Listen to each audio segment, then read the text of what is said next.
હાલ દાદો લ્યો. હાલો દોસ્તો, ગુડ મોર્નિંગ, જય શ્રી કૃષ્ણ. ઘણા બધા લોકોની ફરમાઈશ હતી તમે એક કરો સોશિયલ મીડિયા આશ્રમ જાઓ, લાલ દાદાને મળો, બધા પ્રભુજીને મળો.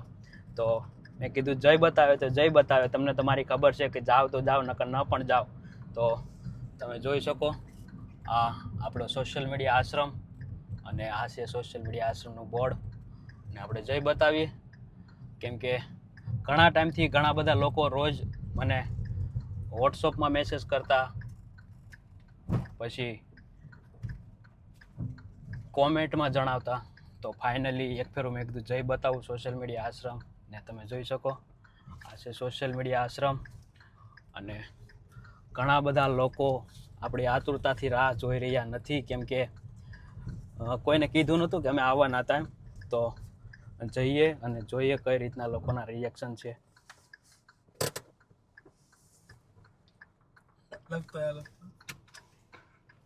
आप देख सकते हो, देखो देखो.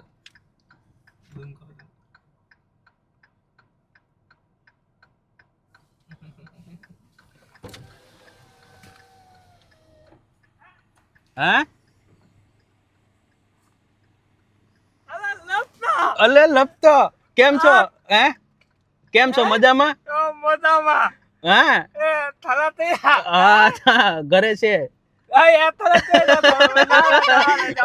મારી યારે તમે એ હાર્દિક યારે રામ રામ કરવા નથી માંગતા, બોલો. ના રે ઓર આ લપતા આઈ સેટું નથી હે આલે લે થાલા તૈયાર ખાના બાકી હે પીવી ચા પીવી હતી. આ દો દોસ્તો, આને પ્રેમ કહેવાય. હજી તો આવે છે, હજી તો ઘણાને ખબર નથી કે નરેશભાઈ આવ્યા છે. જો અમારા ઓલા પેલા જે સાંભળી નથી શકતા, જોઈ નથી શકતા, કે છે હો કેમ છો? તો આ પ્રેમ છે, નિસ્વાર્થ પ્રેમ છે લોકોને મારા માટે, મને એવું લાગે. તો હવે જઈએ આપણે અને અંદર જોઈએ કઈ રીતનું કામકાજ થઈ રહ્યું છે, કઈ રીતનું બધું ક્યાં સુધી કામ પહોંચ્યું છે. તો એ બતાવવાની પણ કોશિશ કરીશ. અને જોઈએ અંદર જાઓ, બહાર જાઓ, પછી ખબર પડે પરમિશન બ્લોગની છે કે નહીં. તો તમે કન્ટિન્યુ બ્લોગ જોજો ને તમારા દરેક ગ્રુપમાં શેર કરજો. दोस्तों देख सकते हो हमार hello guys, how are you guys? आप सभी का हार्दिक स्वागत है. ओ माय गॉड માયક છે પ્રતિકભાઈ, મેં લીધું એને જો એમ કેમ આપણને બધું ફાવતું જ હોય મારા વાલા. લાગી બરાબર ગયું છે ને? બરાબર. કેમ કેમ છે દોસ્તો? તમે બધા આજે ઘણા વર્ષો પછી મને પાછા વ્લોગની અંદર જોઈ રહ્યા છો. તો I hope you guys are doing well. Welcome back to my vlog Pratik Ahir. હવે આ પ્રતિક આ થોડું છે, આ નરેશભાઈની ચેનલ છે. તો શું છે? હા એ તો બરોબર છે. બોલે છે એટલે ભાઈની ચેનલ થઈ ગઈ. એમાં સાચી કઈ વાત ચેનલ છે. બેનલ હોય નહીં, આમાં તો બધું બધાનું છે. હું કહે છો લક્ષ એક આમ કંઈક સારું સારું હમણાં મોટિવેશન. તો હું કુંભમાં જઈને આવ્યો છું એટલે થોડુંક કુંભમાં કોણ જાય ખબર છે? કોણ જાય? જેને પાપ કર્યા હોય છે.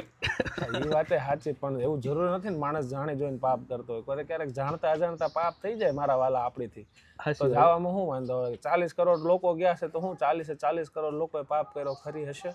નરેન્દ્ર મોદી સાહેબ ગયા, અંબાણી પરિવાર ગયો, સારા સારા અભિનેતાઓ ગયા, તો એ લોકોએ હું પાપ કર્યો હશે ખરી?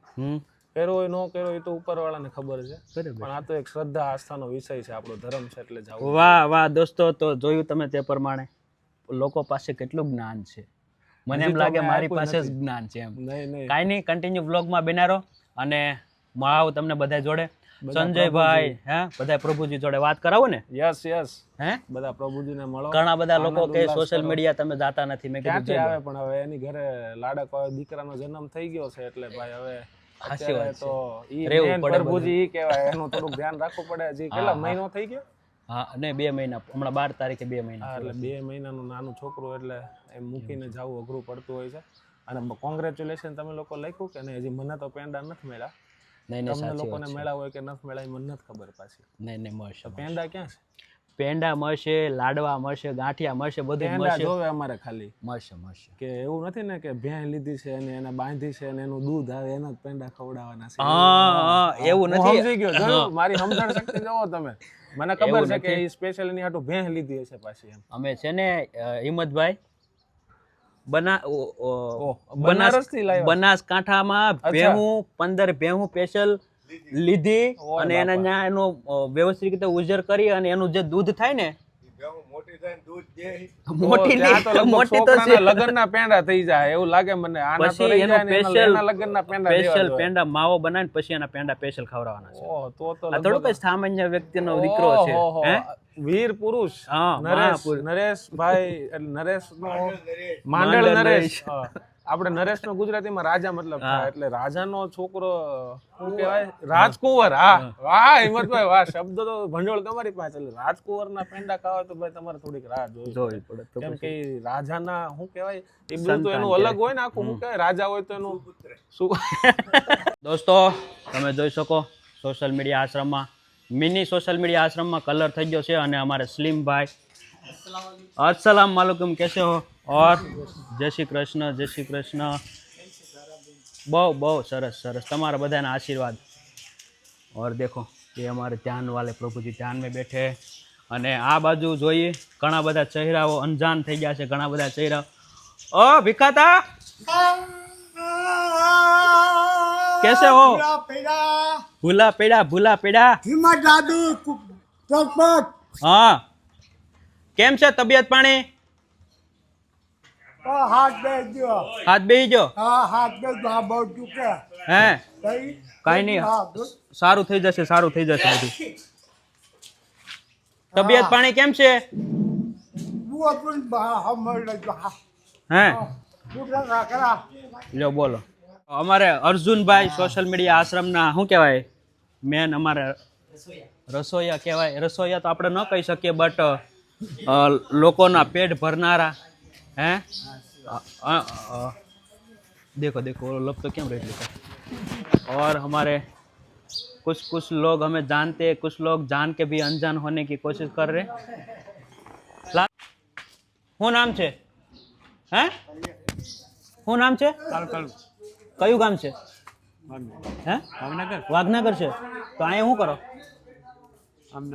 હે આયા અહીં मजा आवे हैं मजा आवे ने हैं कालू और सलीम भाई क्या कहना चाहोगे हिंदी में इधर इधर मेरे सामने देखो हिंदी में क्या बोलना चाहोगे बस तुम्हारी दुआएं जो बोलनी चाहिए। खुश हो ना इधर हाँ खुश मजा आ रहा है ना हाँ, मजा मेरे को याद करते हो नहीं करते हो करता क्यों नहीं हैं करता क्यों नहीं करते हो और वाह वाह सरस सरस तो कोई दिक्कत नहीं है मेरे को लगा भूल गए होंगे आप ना मैं कहाँ से भूल जाऊंगा और शायरी सुना दो मेरे शेर प्यार सुनाने से पहले हाँ हाँ एक गुलाब फेंकना चाहिए वाह जिसमें आए तेरा नाम उसमें लेट जाना चाहिए વાહ વાહ વાહ તો આ છે રૂમ અને અહીંયા છે અમારા લાલ દાદા મારે વાતું કરવી છે તમારે યારે પછી હું વયો જાય લ્યો લાલ દાદા તમને મજા નથી રહેતી લાલ દાદા મારો વાહનો છે કાંઈ મજા નથી મારે ખરેખર છે જમવાનું ચાનું બહુ સારું એમ ખાવાનું ટાઈમ ટુ ટાઈમ આવી જાય છે ને લાલ દાદા અને ખરેખર છે હે કેમ તમે એમ થઈ જા હાવ પતલા કેમ પડી જા લાલ દાદા ઉપાધિ છે કાંઈ તમારે ના રે ના તો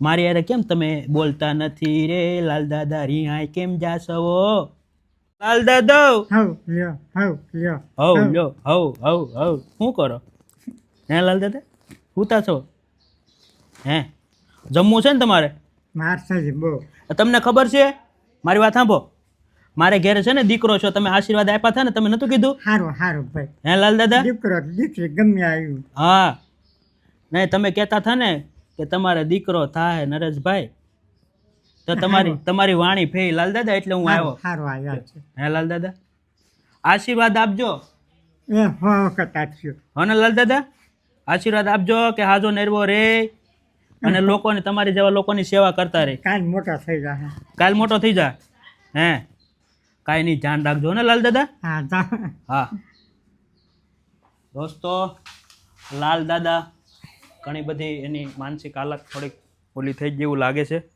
પણ કાંઈ વાંધો નહીં શાંતિથી રહે ખાઈ પી અને આનંદ કરે જીવન એનું ઘણું લાંબુ જીવી લીધું એણે અને હજી પણ સારી રીતે જીવે એવી માતાજીને પ્રાર્થના કરીએ અને બસ આવી રીતે પ્રેમ સપોર્ટ આપતા રહેજો અને વિડીયોને વધુને વધુ શેર કરજો क्या बोल रहे हो मिश्रा जी? जब समुद्र मंथन हुआ था हाँ हाँ। उस समय बहुत सारे अनमोल रत्न निकले थे। उसमें एक विष और अमृत दोनों निकला था। तो ये हुआ, असुरों ने बोला अमृत मैं पीऊंगा, और विष पीने के लिए कोई नहीं तैयार हुआ था। निकला तो किसी पटीक भाई के मुंह से सब था ना, हाँ, किसी भगवान का मुंह का ही पूरा रतन निकला था ना। रतन निकला था। तो ये हुआ, भाई जो अमृत पिएगा तो विष कौन पिएगा? हाँ, अगर विष फेंका जाएगा तो भी तो कचरा, किसी पटीक भाई के मुंह का है, वो निवाला है, सही है। हैं? तो विष पीने के लिए कोई तैयार नहीं हुआ। तो उस समय आकाशवाणी हुई कि जो विष पिएगा वही अमृत पिएगा। वाह। तो शंकर भगवान ने तुरंत विष का प्याला उठाया और आंख बंद किया और पीने लगे। हाँ। इतने में जितने भी साली मक्खी थे सब अमृत में गीत। बैठ गए। हाँ मक्खी ये जो है ना हाँ गंधेली, हाँ हाँ हाँ, मक्खी मक्खी। ये सारी अमृत में बैठ गए। हाँ। शंकर भगवान विष का प्याला पी करके साइड में रख के चल दिया। बोर। वो तो नरेश भाई के नाम से पी के चला गया ना, वाह। विष तो पी गया, ऐसा मक्खी जाके अमृत में बैठ गए। हाँ हाँ। अब एक